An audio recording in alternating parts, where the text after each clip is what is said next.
வணக்கம், முத்துக்குமார். நம்ம தமிழ் சேனலை சப்ஸ்கிரைப் பண்ணுற அனைவருக்கும் என்னுடைய மனமார்ந்த நன்றி. இப்போ வந்து நம்ம இந்த இன்வெஸ்ட்மெண்ட்டுக்கான ஒரு எக்ஸல் ஷீட் வந்து நான் காமிக்கிறேன்னு சொல்லியிருந்தேன்.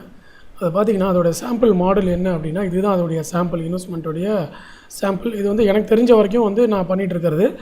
இதை விட பெஸ்ட்டாக யாராவது வச்சுருந்தா கூட வந்து அதை ஷேர் பண்ணலாம். ஓகே, இப்போ என்ன அப்படின்னு பார்த்தீங்கன்னா, முதல்ல இன்வெஸ்ட்மெண்ட் பண்ணுறதுக்கு முன்னாடியே நீங்கள் என்னென்ன ஸ்டாக்கில் இன்வெஸ்ட்மெண்ட் பண்ண போகிறீங்க, எவ்வளோ அமௌண்ட் இன்வெஸ்ட்மெண்ட் பண்ண போகிறீங்க, எத்தனை பர்சன்டேஜில் இன்வெஸ்ட்மெண்ட் பண்ண போகிறீங்க, அதில் ப்ராஃபிட் வந்தால் என்ன பண்ண போகிறீங்கன்ற கம்ப்ளீட் டீட்டெயில் வந்து உங்களுக்கு முன்னாடியே தெரிஞ்சிருக்கணும். நீங்கள் நடுவில் காசு இருக்குது அப்படின்றதுக்காக டக்குன்னு போய்ட்டு நான் ஒரு ஐசிஐசிஐ பேங்க் வாங்குகிறேன், இல்லை எஸ் பேங்க் வாங்குகிறேன், இல்லை இன்ஃபோசிஸ் வாங்குறேன்னு சொல்லிட்டு வாங்கக்கூடாது. இப்போ 10 லட்சம் வச்சுருக்காங்கன்னா நிறைய பேர் என்ன பண்ணுறாங்க, இப்போ எஸ் பேங்க்கில் நடந்ததே என்னென்னு பார்த்தீங்கன்னா, 10 லட்சம் வச்சுருந்தாங்கன்னா ஒரு 5 லட்சம் எஸ் பேங்க்கில் போட்டிருக்காங்க. ஸோ அந்த ஸ்டாக் இறங்கினோடனே அவங்க கேபிட்டலில் ஒரு 4 லட்ச ரூபா போயிடுச்சு. 10 லட்சத்தில் 4 லட்ச ரூபா ஒரே ஸ்டாக்லேயே வந்து நஷ்டப்படுத்திட்டாங்க. ஸோ அப்போ அவங்களுக்கு என்ன பண்ணுறதுன்னு தெரியல. இன்வெஸ்ட்மெண்ட் இப்படி தான் இருக்குமா, இன்வெஸ்ட்மெண்ட்டும் அப்போ நமக்கு நஷ்டம் தான் தருமா, ட்ரேடிங் தான் ப்ராப்ளம், இன்வெஸ்ட்மெண்ட்டும் ப்ராப்ளமா அப்படின்ற மாதிரி நினச்சிட்றாங்க. ஆக்சுவலாக இன்வெஸ்ட்மெண்ட்டில் இந்த மாதிரி ஒரு டைவர்சிஃபிகேஷன் வந்து பண்ணணும். எப்படின்னா, இப்போ உதாரணத்துக்கு இப்போ இந்த எக்ஸல் ஷீட் பாருங்கள், நான் வேணால் கொஞ்சம் ஜூம் கூட பண்ணிக்கிறேன். ஓகே, கொஞ்சம் ஜூம் பண்ணியிருக்கேன். இது பார்த்தீங்கன்னா ஒரு 10 லட்ச ரூபா வந்து நீங்கள் இன்வெஸ்ட்மெண்ட்டுக்கு வச்சுருக்கீங்க. டோட்டல் அமௌண்ட்டு 10 லட்ச ரூபா நீங்கள் போட்டிருக்கோம் இல்லையா. இந்த 10 லட்ச ரூபாவில் நீங்கள் என்ன பண்ணணும்னா, 10 லட்ச ரூபாய்க்கு என்ன போர்ட்ஃபோலியோ நீங்கள் டிசைன் பண்ணுறீங்க. இப்போ நான் வந்து டிசைன் பண்ணியிருக்கேன். எப்படின்னா, லார்ஜ் கேப்பில் வந்து ஒரு 5 ஸ்டாக்ஸ், அதுக்கப்புறம் மிட் கேப்பில் ஒரு 5 ஸ்டாக்ஸ், அதுக்கப்புறம் ஸ்மால் கேப்பில் ஒரு 5 ஸ்டாக்ஸ், ரிமைனிங் வந்து ஒரு 5 ஸ்டாக்ஸ்க்கான பணத்தை கையில் வச்சுக்கணும். அது எப்போ வேணாலும் நமக்கு தேவைப்படும். மார்க்கெட் கிராஷ் ஆகினாலோ அல்லது வந்து திடீர்னு என்றைக்காவது ஒரு நாள் மார்க்கெட் இறங்குச்சுனாவோ அப்போ வந்து ஆவரேஜ் பண்ணுறதுக்கோ அல்லது அக்யூமுலேட் பண்ணுறதுக்கோ ஒரு 5 ஸ்டாக்குடைய பணம் நமக்கு அடிஷ்னலாக தேவை. ஸோ அப்போ என்ன பண்ணுறேன், அந்த 10 லட்ச ரூபாயை 20 பிரிக்கிறேன். 20 பிரிச்சுன்னா எனக்கு என்னென்னா 5% போடுறேன். 5% எனக்கு எவ்வளோ வருது, 50,000 ரூபா வருது. அப்போ நான் என்ன பண்ணுறேன்னா, ஒரு பங்குக்கு 50,000 ரூபா வந்து நான் இன்வெஸ்ட்மெண்ட் பண்ணணும்னு முடிவு பண்ணிட்டேன். ஓகே, இன்வெஸ்ட்மெண்ட்டு ஒரு ஸ்டாக்குக்கு 50,000 ரூபா. ஸோ 15 ஸ்டாக்கில் நான் வந்து 50,000 ரூபா இன்வெஸ்ட்மெண்ட் பண்ண போகிறேன். 5 ஸ்டாக்குக்கான அமௌண்ட்டை நான் அடிஷ்னலாக வச்சுக்க போகிறேன். ஓகே, இப்போ இதில் வந்து நீங்கள் என்ன பண்ணுறீங்க, இப்போ நான் வந்து 20 ஸ்டாக்கை பிக் பண்ணுறது மட்டும்தான் நம்மளுடைய வேலை. லாஸ்ட்டாக இப்போ இந்த எக்ஸல் ஷீட் மாதிரி நீங்கள் போட்டு முடிச்சிட்டிங்கன்னா, உங்களுடைய போர்ட்ஃபோலியோ வந்து நீங்கள் சாம்பிள் வந்து டிசைன் பண்ணி இந்த மாதிரி வச்சிட்டிங்கன்னா, கடைசி ஆப்ஷன் வந்து உங்களுக்கு ஸ்டாக் செலெக்ஷன் மட்டும்தான். ஓகே, அதை பற்றி நம்ம லாஸ்ட்டில் பார்க்கலாம். முதல்ல என்ன பண்ணுறீங்க அப்படின்னு பார்த்தீங்கன்னா, நீங்கள் வந்து ஒவ்வொருத்தருக்கும் ஒரு மென்டாலிட்டி இருக்கும். ஒருத்தர் வந்து, சார் நான் வந்து லார்ஜ் கேப் பங்குகளே இன்வெஸ்ட்மெண்ட் பண்ணுறேன், ஏன் அப்படின்னா எனக்கு வந்து லோ ரிஸ்க்காக இருக்கணும், எனக்கு வந்து ரிட்டர்ன்ஸ் கம்மியாக இருந்தாலும் பரவாயில்ல அப்படின்னு சொல்கிற கேட்டகரி சில பேர் இருப்பாங்க. சில பேர் என்ன பண்ணுவாங்கன்னா, சார் நான் ஸ்மால் கேப்பில் போடலாம் 10 லட்சத்தை, எனக்கு வந்து ரிஸ்க் எடுக்கிறதுக்கு நான் நல்லா தயாராக இருக்கேன், ஹை ரிட்டர்ன்ஸ் எனக்கு வேணும், நான் ரிஸ்க் நிறையா எடுக்கிறேன், ஹை ரிஸ்க் எடுக்கிறேன் அப்படின்னுவாங்க. சில பேர் மாட்ரேட்டாக ரிஸ்க் எடுக்கிறேன், மாட்ரேட்டாக வந்து எனக்கு ரிட்டர்ன்ஸ் வரணுன்னுவாங்க. ஸோ அது மிட் கேப் போவாங்க. ஸோ இப்போ லோ ரிஸ்க் லோ ரிட்டர்ன்ஸ்னு லார்ஜ் கேப்பில் போகிறாங்க இல்லையா. லார்ஜ் கேப்பில் ஒரு 5 ஸ்டாக்கு, இப்போ இது 3த்தையுமே வந்து நான் சரிசமமாக எடுத்துக்கிறேன் சார் அப்படின்றவங்க 3த்துலேயுமே 5% 3த்துலேயுமே 5 ஸ்டாக்ஸ் எடுத்துக்கணும். இது ஃபுல்லாக லார்ஜ் கேப்பு, இந்த 5 வந்து மிட் கேப்பு, இந்த 5 வந்து ஸ்மால் கேப்பு. ஸோ 5 நிறுவனங்களாக நீங்கள் பிரிச்சுக்கிறீங்க. லார்ஜ் கேப்பில் 5, மிட் கேப்பில் 5, ஸ்மால் கேப்பில் 5. ஓகே, இப்போ இதில் ஹை ரிட்டர்ன்ஸ் ஹை ரிஸ்க்கு பார்த்திங்கன்னா ஸ்மால் கேப்பில் 5, moderate return moderate risk 5, low returns low risk 5. இதில் வந்து எனக்கு இன்னும் வந்து ஸ்மால் கேப்லாம் எனக்கு தேவையே இல்லை, நான் நிறையா குறைச்சிக்கிறேன், அதுக்கு பதில் எனக்கு லார்ஜ் கேப்பில் இன்னும் நிறைய பங்குகள் எனக்கு தெரியும் அப்படின்னா நீங்கள் என்ன பண்ணிக்கலான்னா, இதில் லார்ஜ் கேப்பில் இருக்கக்கூடிய பங்குகள் 5 நம்ம போட்டிருக்கோம் இல்லையா. லார்ஜ் கேப்பில் வந்து 7 பங்குகள் லார்ஜ் கேப்பாகவும் 3 பங்குகள் மட்டும் ஸ்மால் கேப்பாகவும் நீங்கள் மாற்றிக்கலாம். இது வந்து ஒவ்வொருத்தருடைய இண்டிவிஜுவல் ரிஸ்க்கை பொறுத்தும் அவங்களுடைய இண்டிவிஜுவல் மென்டாலிட்டியை பொறுத்தும் மாற்றிக்கலாம். ஓகே, பேசிக்காக இதை போட்டுட்டு எனக்கு லார்ஜ் கேப்பில் வந்து 10 ஸ்டாக் வரணும் சார் அப்படின்னு முடிவு பண்ணிங்கன்னா 10 ஸ்டாக் லார்ஜ் கேப்பில் போட்டுக்கலாம். ரிமைனிங் 10 ஸ்டாக்ஸ் இருக்குது பார்த்தீங்களா, அதில் வந்து நீங்கள் என்ன சொல்கிறது, பிரித்து போட்டுக்கலாம். அதாவது இந்த 5 விட்டுருங்க அடிஷ்னல் ஃபண்ட்ஸு, இந்த 15ல் 10 ஸ்டாக்ஸ் வந்து லார்ஜ் கேப்புக்கு போட்டுடுறீங்க, மீதி 3 ஸ்டாக் மட்டும்தான் நீங்கள் அப்போ இன்வெஸ்ட்மெண்ட் ஒரு 5 ஸ்டாக் மட்டும் தான் இன்வெஸ்ட்மெண்ட் பண்ண முடியும். அந்த 5ல் வந்து 3 மிட் கேப்பு 2 ஸ்மால் கேப் அந்த மாதிரி மாற்றிக்கலாம். அதுவும் பண்ணிக்கலாம். அது இல்லாமல் இன்னும் சில பேர் என்ன பண்ணுவாங்கன்னா, நான் லார்ஜ் கேபிட்டலுக்கு வந்து அதிகமான இம்பார்ட்டன்ஸ் கொடுக்கணும் அப்படின்னு நினைப்பாங்க. அதுக்கு என்ன பண்ணணும்னா, இங்கே பாருங்கள், இந்த இடத்துல போட்டிருக்கேன் பாருங்கள், இந்த மாதிரி வந்து நீங்கள் போட்டுக்கலாம். அதாவது லார்ஜ் கேபிட்டல் எல்லாத்துக்குமே 10% 10% அவ்வளோ 1 லட்சம் போட்டுறீங்க. ஓகே, மிட் கேப் எல்லாத்துக்கும் 5% ஸ்மால் கேப் எல்லாத்துக்குமே 2% இன்வெஸ்ட்மெண்ட்டில் போட்டால் போதும். இது ஒரு மெத்தடு. அப்படி இல்லைனா என்ன பண்ணலான்னா லார்ஜ் கேப்பில் வந்து 10%, மிட் கேப்பில் வந்து ஒரு 4%, ரிமைனிங் அமௌண்ட்டை 3% ஸ்மால் கேப்பில் பிரித்து போட்டுக்கலாம். இந்த மாதிரி பண்ணலாம். சில பேருக்கு வந்து ஸ்மால் கேப்பில் அதிகமாக வந்து இன்வெஸ்ட்மெண்ட் வைக்கணும்னு நினைப்பாங்க. அப்போ என்ன பண்ணலாம், இந்த 5%, அதாவது மொத்தம் 25% வருது இல்லையா, 25% என்ன பண்ணுவாங்கன்னா ஒரு நிறுவனத்துக்கு 2% அப்படின்னா நீங்கள் எவ்வளோ ஸ்மால் கேப் பண்ணலாம், 12 ஸ்மால் கேப் கம்பெனியில் இன்வெஸ்ட்மெண்ட் பண்ணலாம். இந்த பர்சன்டேஜ் அட்ஜஸ்ட் பண்ணி நீங்கள் எவ்வளோ ஸ்டாக்ஸ் வேணால் இன்க்ரீஸ் பண்ணிக்கலாங்க, உங்களுக்கு தேவையான மாதிரி இன்க்ரீஸ் பண்ணிக்கலாம். ஆனால் அதிகப்படுத்தக்கூடாது, அதை வந்து புரிஞ்சுக்கணும். மேக்ஸிமம் 5 to 10% ஒரு ஸ்டாக்குக்கு மேலே நீங்கள் கொடுக்கவே கூடாது. 10 லட்சம் இருக்குது, எஸ் பேங்க் நல்லா இறங்கியிருக்கேன்னு 5 லட்சத்துக்கு போய் எஸ் பேங்க் வாங்கினீங்கன்னா, எத்தனை 50% எஸ் பேங்க் வாங்கினீங்கன்னா அந்த ஒரு பேங்க் நமக்கு ஏதாவது திவாலாச்சு அப்படின்னா முடிஞ்சு போச்சு, நமக்கு 50% கேபிட்டல் போயிடும். ஸோ இப்போ நீங்கள் 5% எஸ் பேங்க் ஒரு பங்காக இருந்ததுன்னு வச்சுக்கோங்களேன். இப்போ பாருங்கள், இந்த 50,000 மட்டும் தான் உங்களுக்கு ரிஸ்க்காக இருக்கும், மீதியெல்லாம் நார்மலாக போய்கிட்டு இருக்கும். இப்போ முழுக்க நீங்கள் வந்து ஒரே நிறுவனத்தில் இன்வெஸ்ட்மெண்ட் பண்ணனால தான் நம்மளால் வந்து ரெக்கவர் ஆகி வெளியே வர முடியல. எஸ் பேங்க்கில் மாட்டினவங்க எல்லாரும் இந்த மாதிரி ஃபாலோ பண்ணாதவங்க, அவங்க மட்டும்தான் மாட்டியிருக்காங்க. 10 லட்சம் வச்சுருந்தாங்கன்னா 5 லட்சத்தை கொண்டு ஆர்காமில் போட வேண்டியது, இல்லை 5 லட்சத்தை எஸ் பேங்க்கில் போட வேண்டியது, போட்டுட்டு வெயிட் பண்ணுவாங்க. ஸோ அந்த மாதிரி இருக்கக்கூடாது, அந்த மாதிரி ப்ராப்பராக டைவர்சிஃபை பண்ணணும். ஓகே, இதில் லார்ஜ் கேப்பில் வந்து எப்படி பங்குகளை செலக்ட் பண்ணணும்னு பார்த்தீங்கன்னா, மோஸ்ட்லி வந்து லார்ஜ் கேப் பங்குகள் லீடராக இருக்கணும், லீடர்ஷிப் கம்பெனியாக இருக்கணும். நீங்கள் நிஃப்டி 15 போனாலே மோஸ்ட்லி லீடர்ஷிப் கம்பெனியாக தான் இருப்பாங்க. அதாவது பேங்க்னா பேங்க்லேயே best leadership, HDFC, ICICI, SBI அந்த மாதிரி. அதே மாதிரி FMCG எடுத்திங்கன்னா அதில் லீடர்ஸ் ITC, இந்துஸ்தான் யூனிலிவர், ஐடினா இன்ஃபோசிஸ், TCS அந்த மாதிரி, ஃபார்மானா ஆரோ ஃபார்மா, சன் ஃபார்மா அந்த மாதிரி. ஸ்மால் கேப் அப்படின்னு பார்த்தீங்கன்னா இந்த லார்ஜ் கேப்பில் இருக்கக்கூடிய நிறுவனங்களுடைய சப்சிடரி கம்பெனி இருக்கும். ஓகே, அதில் வந்து ஸ்மால் கேப் கம்பெனியில் நம்ம வாங்கலாம். நமக்கு பேரும் தெரியாது, அது என்ன கம்பெனினே தெரியாமல் ஸ்மால் கேப் கம்பெனி யாராச்சும் ரெஃபர் பண்ணாங்கன்னு போய் வாங்கக்கூடாது. ஓகே, அப்படி வாங்குறீங்கன்னா அந்த கம்பெனியை கம்ப்ளீட்டாக அனலைஸ் பண்ணி முடிச்சிடணும். அதுக்கப்புறம் தான் நீங்கள் ஸ்மால் கேப்புக்கு போகணும்.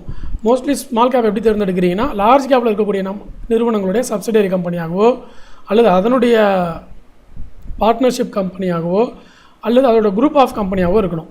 பஜாஜ் ஆட்டோ வந்து இங்கே லார்ஜ் கேப்பில் இருக்கும், பஜாஜ் ஃபினான்ஸ் ஸ்மால் கேப்பில் இருக்கும், டிவிஎஸ் மோட்டார் லார்ஜ் கேப்பில் இருக்கும், சுந்தரம் ஃபினான்ஸ் ஸ்மால் கேப்பில் இருக்கும். புரியுதுங்களா? அப்போ அதெல்லாம் வந்து நீங்கள் ஸ்மால் கேப்பில் வாங்கலாம். இந்த அடிஷ்னல் ஃபண்டை எதுக்கு பயன்படுத்துறது அப்படின்னு பார்த்தீங்கன்னா, நடுவில் ஏதாவது டிசாஸ்டர் ஆக்டிவிட்டி வந்தாலோ, உங்களுடைய பிளானில் வந்து நீங்கள் நடுவில் ஏதாவது டீவியேஷன் எடுக்க வேண்டியது வரும். இப்போ இன்ஃபோசிஸ் வந்து நல்ல ரிசல்ட் கொடுத்துட்டாங்க, கண்டிப்பாக ஏறுன்னு இன்னும் உங்களுக்கு நல்லா தெரிஞ்சு போச்சு. ஆனால் 5% தான் வாங்கியிருக்கீங்க, இன்னொரு 5% உங்களுக்கு இன்ஃபோசிஸில் வாங்கணும்னு ஆசை. அப்போ என்ன பண்ணணும்னா, இந்த அடிஷ்னல் ஃபண்டிலேருந்து ஒரு ஸ்டாக்கோடைய ஃபண்டை எடுத்து அப்படியே இன்ஃபோசிஸில் 10% நீங்கள் மாற்றிக்கலாம். அந்த மாதிரி டீவியேஷன் பண்ணுறதுக்கு தான் இந்த எக்ஸ்ட்ராவாக இருக்கக்கூடிய 5 பங்குகளுடைய பர்சன்டேஜை நீங்கள் பயன்படுத்தணும். ஓகே, அடுத்தது இந்த 50,000 நான் ஒரே மாதத்தில் உடனே இன்வெஸ்ட்மெண்ட் பண்ணணுமா அப்படின்னா பண்ணக்கூடாது.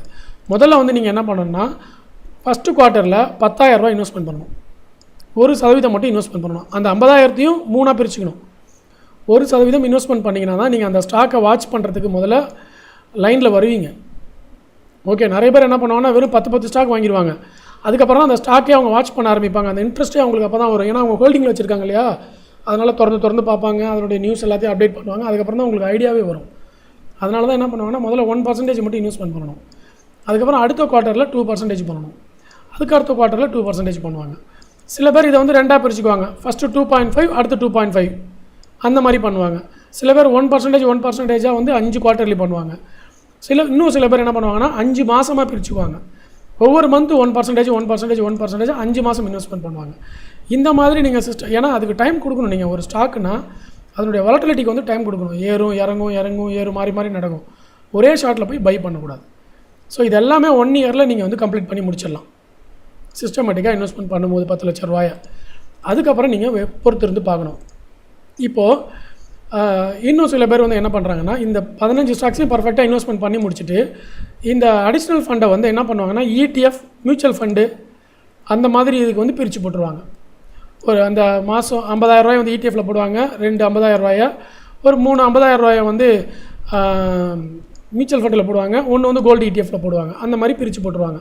இதையும் வந்து டீவியேஷனுக்காக இந்த இடத்துல எடுத்துக்க மாட்டாங்க. ஓகே, இது எல்லாமே மெத்தட்ஸுங்க, ஐடியாஸ். இது ஒரே ஐடியா எல்லாருக்குமே ஃபிட்டே ஆகாது, ஒவ்வொருத்தவங்களுக்கும் ஒரு ஐடியா வரும். அதனால தான் நான் எல்லா ஐடியாவுமே சொல்கிறேன். நிறைய பேர் எப்படிலாம் இதில் வந்து ஃபாலோ பண்ணுறாங்க அப்படின்றத எல்லாத்தையுமே நான் சொல்கிறேன். இதில் ஏதாவது ஒரு மெத்தட் உங்களுக்கு சூட்டபுளாக இருக்கும், அதை நீங்கள் ஃபாலோ பண்ணலாம். ஓகே, சில பேர் வந்து இப்படி தான் பண்ணணும்னு நினச்சிக்குவாங்க. இன்னும் அட்வான்ஸாக இருக்கிறது தெரியாது. ஸோ அதனால் எல்லா ஐடியாவும் இந்த வீடியோவில் வந்து நான் ஷேர் பண்ணுறேன், போர்ட்ஃபோலியோ சம்மந்தப்பட்டது. அது எல்லாத்தையும் நீங்கள் பாருங்கள். அடுத்தது போர்ட்ஃபோலியோக்கு ஸ்டாக் எப்படி செலக்ட் பண்ணுறதுன்னு பார்த்தீங்கன்னா, அதுக்கு வந்து நிறைய டூல் இருக்குது. நீங்கள் காசு கொடுத்தும் வாங்கிக்கலாம், இல்லை நீங்களாகவும் ஸ்க்ரீனர் மூலியமாகவும் அனலைஸ் பண்ணிக்கலாம்.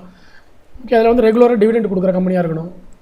போனஸ் வந்து அட்லீஸ்ட் 5 வருஷத்துக்கு ஒரு தடவை கொடுக்குற மாதிரி இருந்தால் நல்லது, இல்லாட்டி கூட பரவாயில்ல. அடுத்து குவார்ட்டர்லி ரிசல்ட்டோட இம்ப்ரூவ்மெண்ட்டை பார்க்கணும், ஒய்ஓஒயோட ரிசல்ட் இம்ப்ரூவ்மெண்ட்டை பார்க்கணும், டிஇ ரேஷியோ, பிஇ ரேஷியோ அதெல்லாம் பார்க்கணும். டெக்னிக்கல் என்ட்ரி சார்ட்டில் போய் பார்க்கணும்.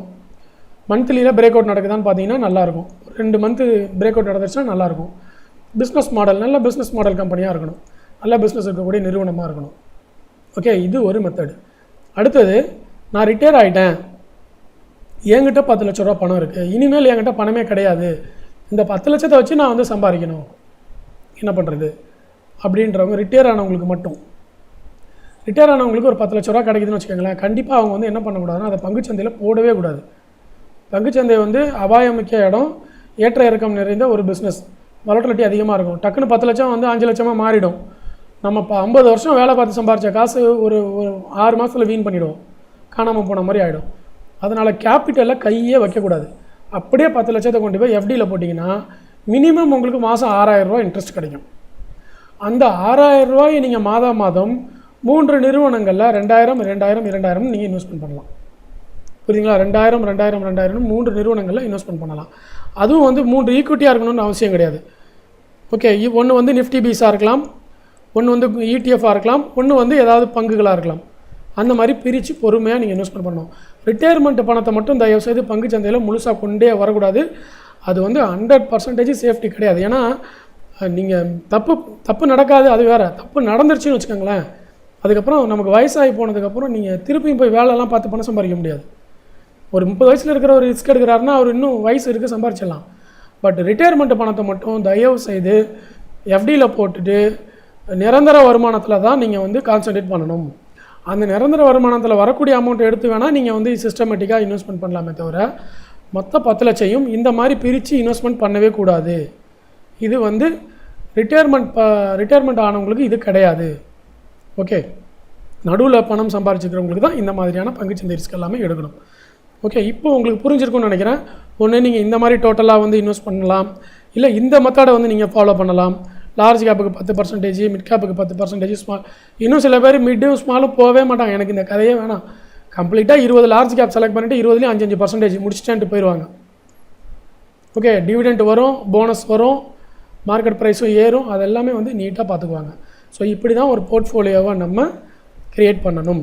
இப்போ கடைசியாக அவங்களுடைய வேலை என்னென்னா ஸ்டாக் பிக்கிங் மட்டும்தான். இந்த 20 ஸ்டாக்கையும் நீங்கள் ஃபில்லப் பண்ணணும்.